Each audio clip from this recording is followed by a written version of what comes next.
Yes, morning good. Magandang tanghali. Good day sa inyong lahat. Welcome to the Great Choice page, kung saan pagkain at ulam at luto ng asawa ko ang number one. Woo! Guess what? Ang gunisa? No?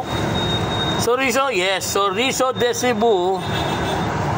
Our lunch for today.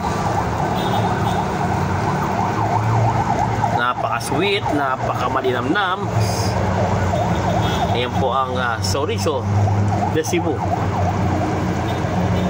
Ayan. Ano bang magandang partner nito? Kamatis na may sili, no? Kamatis. Hindi rin, no? May sabaw na noodles, pwede. Kahit ano. Kaya kain po. Maraming salamat sa blessing. Siyempre, God bless sa inyo lahat. Happy eating everyone. Please like and follow the Great Choice page. Ang sarap.